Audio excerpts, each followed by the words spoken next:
SDLC, or the Software Development Lifecycle, comes in all shapes and sizes, and even if you haven't ever heard of it or used SDLC, you've used it.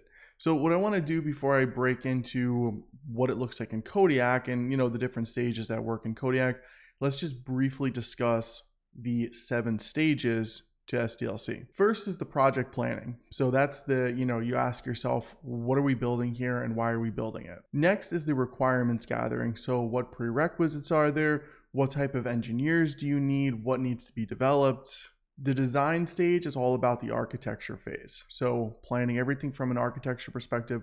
What is this thing going to actually look like? And then implementation, that is the code and semi-deployment stage. So you're going to be coding up the solution and then you're going to be testing it in a dev or staging style environment. Next, you have your testing phase. So, that's the QA phase, that's the development phase, figuring out the initial bugs, because of course there's always going to be bugs and stuff that you find throughout the life cycle, but that's the initial phase of testing. And then finally, well, actually not finally, one more after this, you have your deployment phase, which is getting everything out to production, and then maintenance, upgrades, updates, fixing it, all that fun stuff. So from a Codiac perspective, you're really gonna see phases 3 through 7, maybe sometimes 4 through 7, but I think 3 definitely fits in here as well. So what I wanna do is I'm gonna pull up the Codiac portal and let's kind of see what each looks like. Now, one thing I just want to mention here, we're not going to dive into overall deployment and such, but we're just gonna touch on a couple of pieces of where Codiac can help you during your SDLC process. All right, so the first is the design phase. So as you can see, I have some environments here already, but if you're brand new to Codiac, you're not going to see anything here. So the question is going to be, what will be here? What are we going to do here? What type of environments are we going to have? Are we going to have just a dev environment? Are we also going to have a QA environment as well? Are we going to have a staging environment that's going to kind of morph and turn into production? Because depending on how you think about staging, in some organizations, staging turns into production. And then you may be thinking about assets. So if I go to my asset inventory here, notice how I have a bunch of assets here. For example, we can see admin front end. This is going to be a container image here. And then our cabinets in Codiac is a collection of assets. So with all of our assets here, what are we going to put in? What is it going to look like? Are we going to be doing primarily back end, primarily front end, a little bit of both? Then if I go into asset configuration here, you can see we have a bunch of assets and what the cabinets in the environment is going to look like. So what will my environment consist of? All right, and then we have the implementation phase. And if I go back here and I click on environments, or under environments rather, notice how I can add a new cabinet and I can select particular clusters, okay? Now I could also add other environments here, like we have dev here, we have prod here.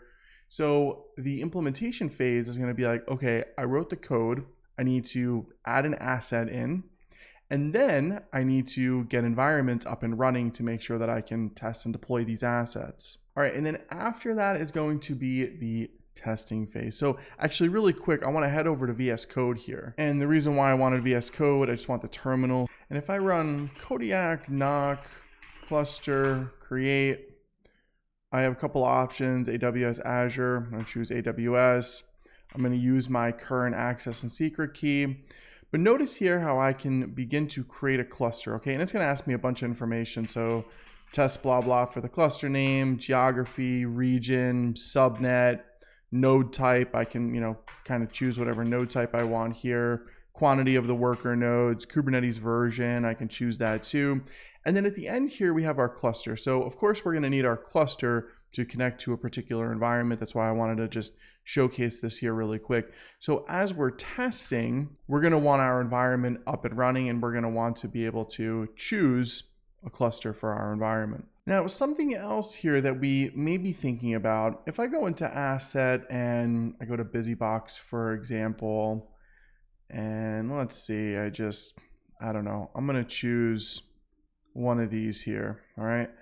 So let me just pull open the alt environment. And from here, I can start to do maybe a couple of tweaks, right?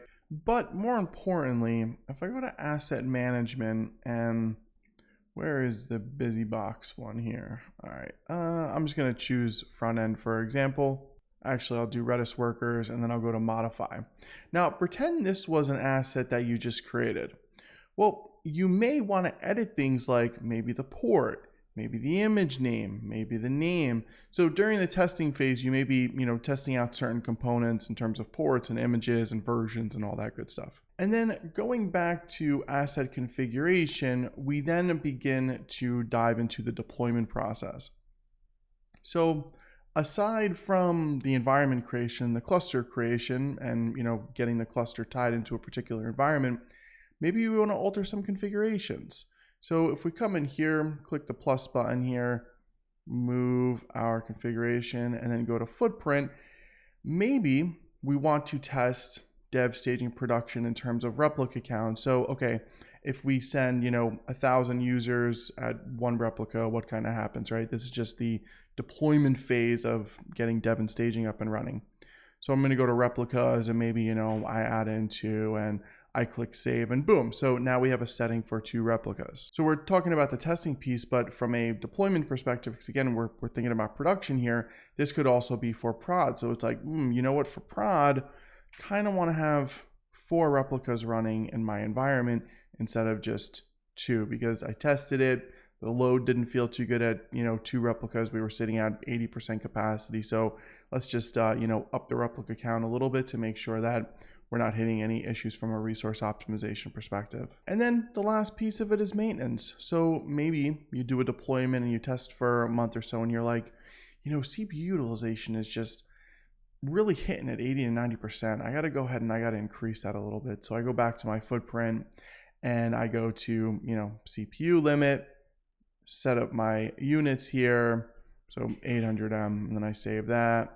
And then boom. So now we're able to modify from a maintenance perspective our pod configuration. And those are just a couple of tips that you can think about when using Codiac for your SDLC process. Thank you so much for watching.